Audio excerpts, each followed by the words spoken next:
Details చూద్దాం. కాళేశ్వరంపై justice PC Ghosh commission నివేదిక అంశంలో బీఆర్ఎస్ అధినేత మాజీ సీఎం కేసీఆర్, మాజీ మంత్రి హరీష్ రావు కు హైకోర్టులో భారీ ఊరట లభించింది. ఇరుపక్షాల వాదనలు సుదీర్ఘంగా విన్న కోర్టు కాళేశ్వరం ఎత్తిపోతలపై కమిషన్ ఏర్పాటును సమర్థిస్తూ అది చట్టబద్దమేనని తెలిపింది. నివేదిక తయారు చేసే సమయంలో జస్టిస్ పీసీ ఘోష్ కమిషన్ ఎలాంటి నిబంధనలు పాటించలేదని కోర్టు అభిప్రాయపడింది. ఇక నివేదిక ఆధారంగా పిటిషనర్లపై ఎలాంటి చర్యలు తీసుకోవద్దని ధర్మాసనం స్పష్టమైన ఆదేశాలు జారీ చేసింది.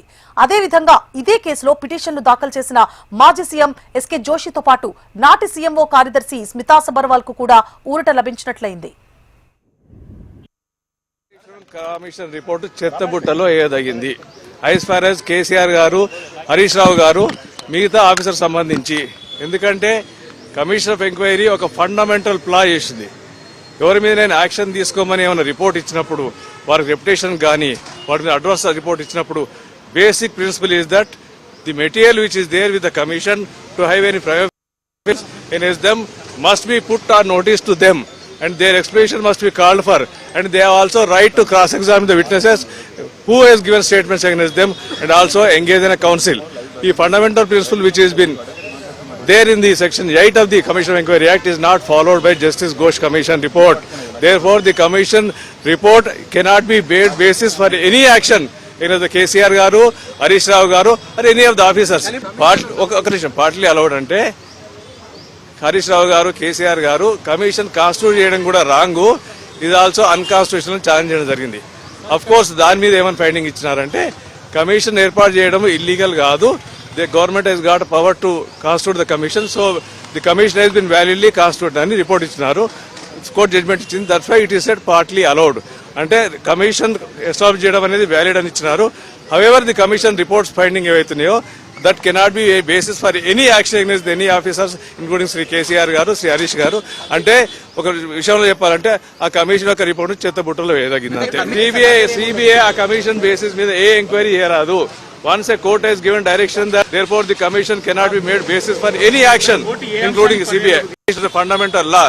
If you want to condemn any person, you must be hurt that person by putting the material against him to him, and also have a right to cross-examine the persons who has given statement against them, and also deal with the material against them. Commission has not given any such opportunity. Commission has not invoked section 8. Therefore, they were called only to assist the commission to give information, not finding against any findings against them.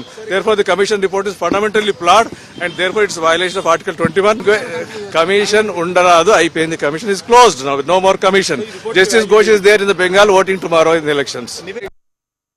Section 8B of the enquiry act 1952 కింద mandatory notice ఇవ్వాలి. అది ఇవ్వలేదు కాబట్టి వాళ్ళు ఇచ్చిన report మీద ఎలాంటి చర్యలు తీసుకోవద్దని చెప్పింది. Ghosh commission is correct, appointment is correct, కానీ వాళ్ళు నోటీస్ ఇవ్వకపోవడం వల్ల దాన్ని బేస్ చేసుకుని ఎలాంటి చర్యలు తీసుకోవద్దని. ఎందుకంటే గతంలో మన Kiran Bedi versus commission of enquiries act కింద ఒక జడ్జ్మెంట్ ఇచ్చింది సుప్రీంకోర్టు.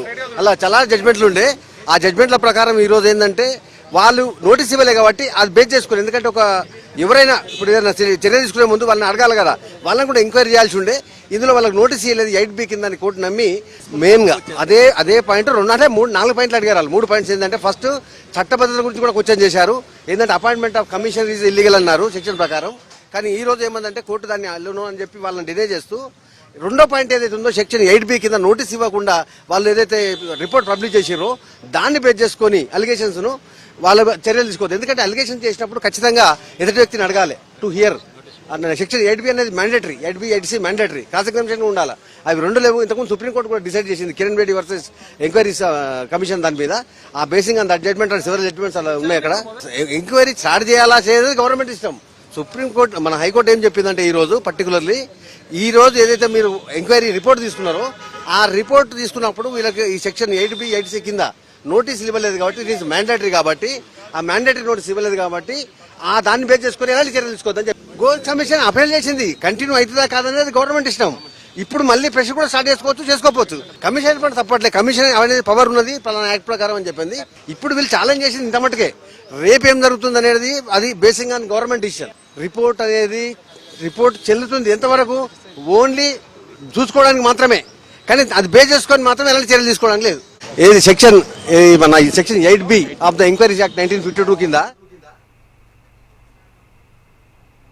ఇప్పటికే తెలంగాణ రాజకీయాల్లో కాళేశ్వరం ప్రాజెక్టు అంశం రాజకీయ వేడిని రగిలిస్తోంది.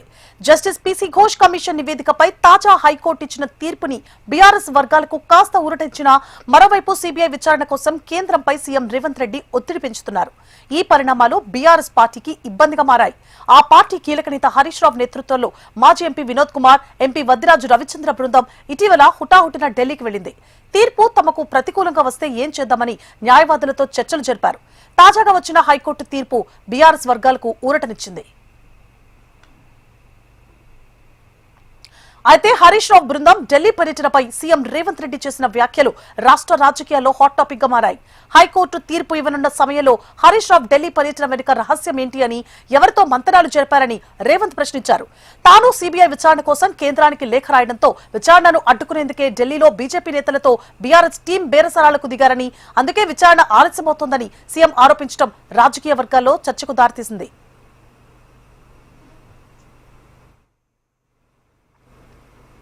అంతేకాదు, సీబీఐకి అప్పగిస్తే 48 గంటల్లో కేసీఆర్ ను, హరీష్ రావును జైల్లో పెడతామన్న కేంద్ర మంత్రి కిషన్ రెడ్డి 8 నెలలు కావస్తున్నా ఏం చేస్తున్నారని ప్రశ్నించారు రేవంత్ రెడ్డి. తద్వారా బీజేపీని సైతం ఇరకాటంలో పెట్టే ప్రయత్నం చేశారు. మొత్తం మీద 3 ప్రధాన పార్టీల మధ్య కాళేశ్వరం ప్రాజెక్టు అంశం రాజకీయ వేడిని రాచేసి కాకరేపుతోంది.